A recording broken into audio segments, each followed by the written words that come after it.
As Canada gears up for the review of its key North American trade deal, U.S. Trade Representative Jamieson Greer says trade talks with Canada are lagging behind those with Mexico.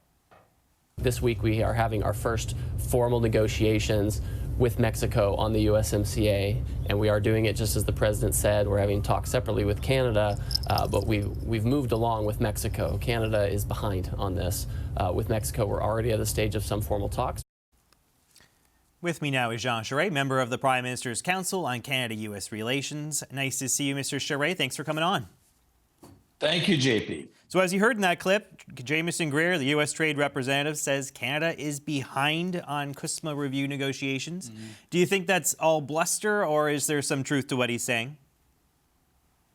Well, I think we're pretty much on schedule in regards to what our interests are and where we want to be at this time. We're not surprised. We're fully aware that they've started discussions with the Mexicans, but a lot of the discussions they're having right now is in regards to compliance, in regard and for the previous agreement, and a lot of technical issues. So we're not dragging our feet, GP, but we're going to take the time we need to prepare. And if there's one thing I believe Canadians understand is that, yes, we do want a deal. Yes, we do believe in the future of CUSMA. We think it's good for everyone, including our American neighbor. But we also want to take the time to get a deal that is right on good terms, as opposed to having a deal done fast that is not as good and that we'd have to live with for a very long time. The Trump administration, though, as you know, is kind of advocating for separate bilateral deals, or at least that's what they're saying publicly. They want separate deals with Mexico and Canada. And the Mexicans seem to kind of be going along with that, right? I mean, they met in Washington this week. It was sort of a bilateral format to those discussions. Do you think that we should still be pushing, as Canada, should we be pushing for a trilateral agreement? And if yes, why is that still in our national interest? We fully anticipate it'll be a trilateral agreement because the North American economy, Canada, United States, and Mexico, is integrated. And what is different about our relationship relative to the US and Japan, or US and South Korea or Europe, is that our economies, GP, are very integrated. Our supply chains are very integrated. So, and we know that on the American side, especially in the business community, they don't want to undo this. It would cost hundreds of billions of dollars to undo it. So are they going to talk separately to both sides? Yes. And at one point, though, all three sides come together and it will be a trilateral agreement that will be done in everyone's interest. But if they're asking us to come to the table and to only give at this point, I mean, what is really the dynamic here, GP? On the American side, it's all take and not a lot of give. If we're going to have a real negotiation, it's going to be give and take on both sides. It's not going to be a one-way street. And so that's the reason why Canada is going to set up the right conditions so that when we are sitting down together and talking to each other, that we'll talk about our issues and we'll talk about American issues.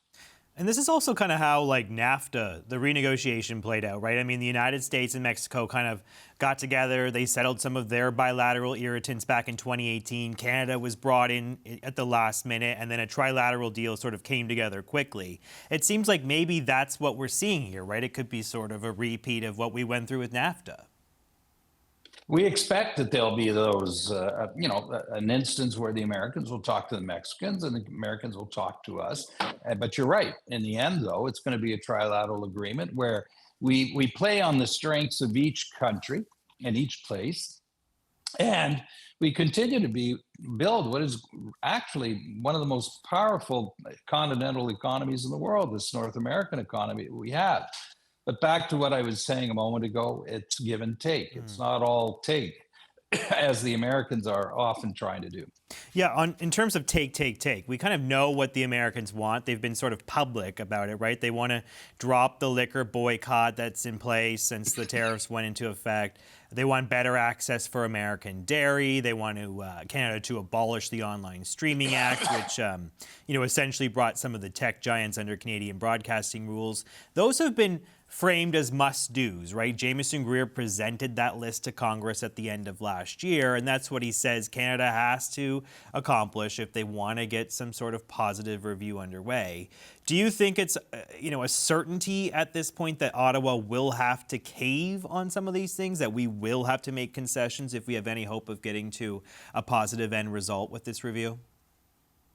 Well, let's take a few of these issues, like supply management. On supply management in dairy, the position on the American side is the mechanics of the implementation of the previous agreement. They are not at this point saying dismantle supply management for dairy. What they're actually saying is, well, the way it's structured doesn't quite work for us. And in fact, they did not take full advantage of the ability that they had to fill in some of the tariffs and that they had. So, and on take liquor, for example, these are decisions that have been made by provincial governments. We live in a very decentralized federation. We are coordinated. But, what they're saying to us is, solve all these problems, give us all the things that we want, and then we'll sit down and talk.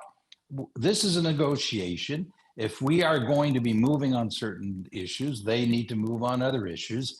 And that's the way the conversation is going to unfold. But again, it's not going to be a one-way street, and neither should the American side expect this to be a one-way conversation. At least we sort of know what the Americans want. We really are kind of in the dark in terms of what Canada's objectives are. I mean, I guess it's just to renew it and to get the tariffs listed. It might just be as simple as that. But do you think that Ottawa needs to be a little more transparent with the Canadian people about what they are bringing to the negotiating table, what they're sort of pushing back with? I know it can't all be negotiated in public and through the media, but as it stands right now, folks at home are kind of like, what is the state of these negotiations? What are we even talking about at these tables when we sit down to actually consider this review? Would you like to see more openness from Ottawa as to how these things are going? We have a new head negotiator whose name is Charest. I know her well, and we're very lucky to have someone of that level. Like the last time, by the way. I mean, President Trump complained that the Canadian negotiators the last time around were too strong. And you know what? They were very good. I knew them both, Kirsten Hillman and Steve Verrell. Now, we have a very good team, and we're going to define what we want. But GP, at the end of the day, what is it exactly that works in the interest of everyone?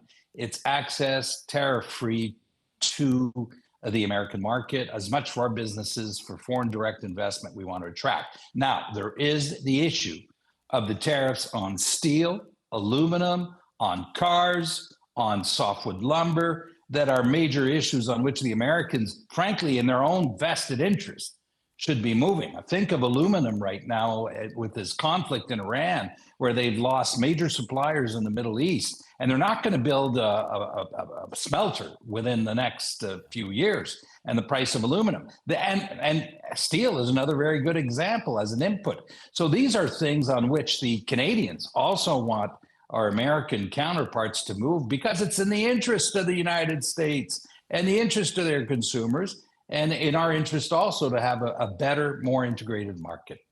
We've talked a lot about this review. It's 16 years if they come to an agreement sometime this summer or maybe thereafter. But there's another clause that we don't really talk about much, because there is also a withdrawal clause, as you probably know, right, in CUSMA. Yeah. And we don't actually really reference this very often, but essentially it says a party may withdraw from the agreement by providing written notice of withdrawal to the other parties.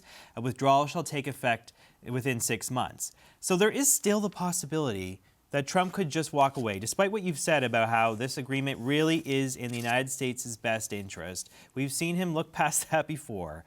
Do you still think there's a possibility that things really go sideways here? That withdrawal disposition section of the agreement is pretty standard in any trade agreement. You can, it makes sense. You can, if you want to drop out or withdraw, you can. So nothing unusual about that. Now, the real question here is what is in the American interest? And what is in the American interest, given the very strong integration of our markets, is that we do remain integrated, because it makes each of our economies and makes us together more competitive. If you talk to business in the United States, that's just about unanimous. And when they did do the consultations that by law Congress must do, it was pretty unanimous and pretty clear. Simply put, to the American administration by business that you need to maintain CUSMA because it works. And so I think the reaction of the markets would be they run a high risk of a very negative reaction in the markets if they were to be tempted to cancel CUSMA. All right, let's leave it there. Thank you so much, former Quebec Premier John Charest. Nice to see you, sir. Thanks for coming in. Thank you, GP.